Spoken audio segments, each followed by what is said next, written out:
Hi, I'm Laura. 11 years ago, my boyfriend Luke and I set off for a gap year that accidentally changed our lives. Since we left home in 2010, we have lived in New Zealand, Australia, South Korea, Mexico, and are now living in Lithuania. These videos are a small window into the adventures we seek along the way.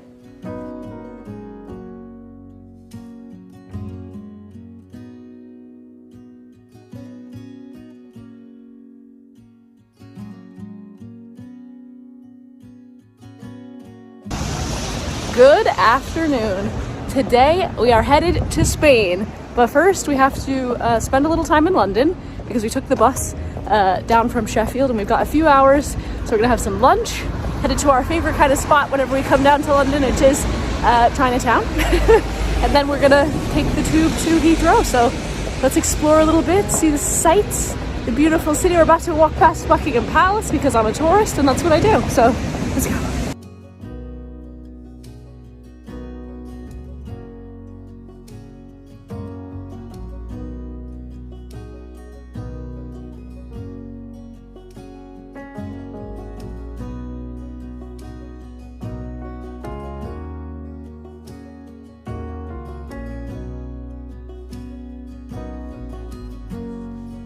We walked from Victoria Station towards Chinatown and took in all the famous spots along the way, including Buckingham Palace, Trafalgar Square, and Leicester Square, before finally making our way into Chinatown, where we went straight for dim sum at a completely new to me place called Joy King Lao.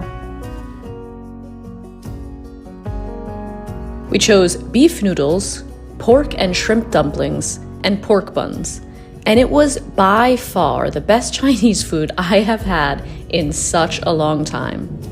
It was packed with umami flavor and was pretty affordable considering we were in the center of London. Then we headed for one last pint of ale at the pub before hopping on the tube to Heathrow Airport. You can of course take the Heathrow Express to the airport, which is a quicker train.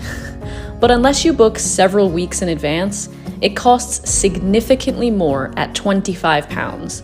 So we had time.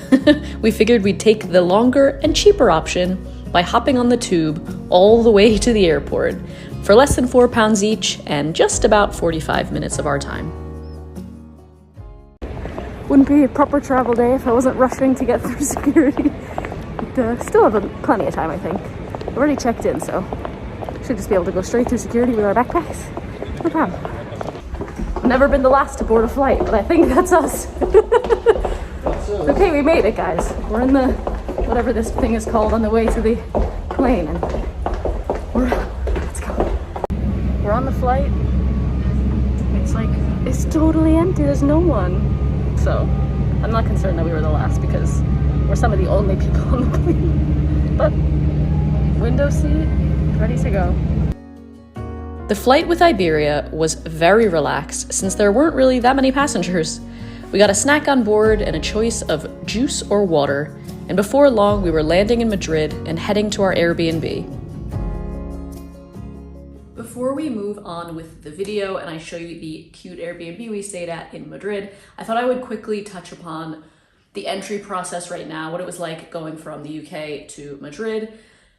In 2022, in January. Obviously things are changing all the time. I will link below to everything that I talk about in the next few minutes in regards to the risk categories, the forms you have to fill out, and who's exempt. So if you are fully vaccinated, you can arrive to Madrid without needing to prove anything other than your vaccination status.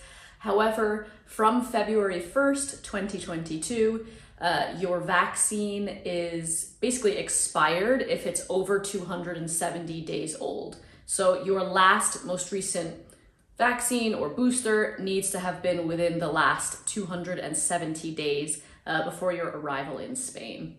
The other thing to know if you are vaccinated or not is that in order to enter the country, you have to fill out this form. It's basically like a passenger locator form. Again, I'll link below. You can also just Google health form for Spain and it will come up. Just like if you've been traveling in the last few months, year or so, pretty much any country that you enter has this form. You know, what airline you're coming in on, the seat on your plane, where you've been in the last 14 days or 10 days, and yeah, a little bit more information about where you're coming from. If you are not fully vaccinated, there are still opportunities for you to come into Spain. If you are not from the EU, there is a list of exempt countries who are allowed to enter. That list changes, as far as I understand, every 2 weeks. Again, I will link it in the description. If you are in the EU, if you are, I believe it's only really if you're an EU citizen, then you can enter Spain unvaccinated. But they also have a list of EU countries that are not allowed to sort of have this exemption. So that has just been my experience and the research that I've found about entering Spain at the moment. The other thing to note, and something that I didn't realize until we got there, is that masks are required absolutely everywhere there is a public space. So outside, in the streets, when you enter restaurants, on public transportation, absolutely everywhere that you are not in like a private space. And until you get in a restaurant and are seated at your table, then you have to wear the mask. Once you're seated, once you're drinking and eating, obviously you don't have to have your mask on, but definitely plan for that. I don't think I brought enough masks really to have done that. So if you are traveling there, be sure that you pack enough of those so that they're clean. And yeah, if you have any questions about any of the other regulations that I mentioned, let me know in the comments below and I'll do my best to send you links and anything else that I find. But yeah, let's get back to the video. Good morning. We arrived in the dark last night and didn't get a chance to see the view, which is the main reason we picked this Airbnb. Let me show you. Look at this. Wait, I don't know if you can get a glimpse of it. Just to the left, just right there. That's the palace. We get a better view from the other room, but let me just give you a little quick tour. In here, we've got a bedroom, sort of double bed, or you can put it into 2 single beds. Got my mittens and my tripod ready to go. Come out here. You've got a huge closet here for all of our stuff. Into the hallway. Lots of storage space straight into the bathroom here.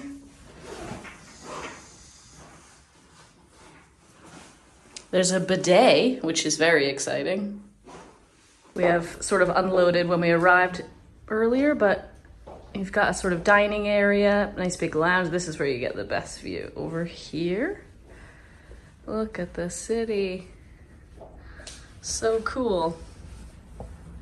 Very exciting. I can't believe we're in Madrid. And then the last part is the kitchen.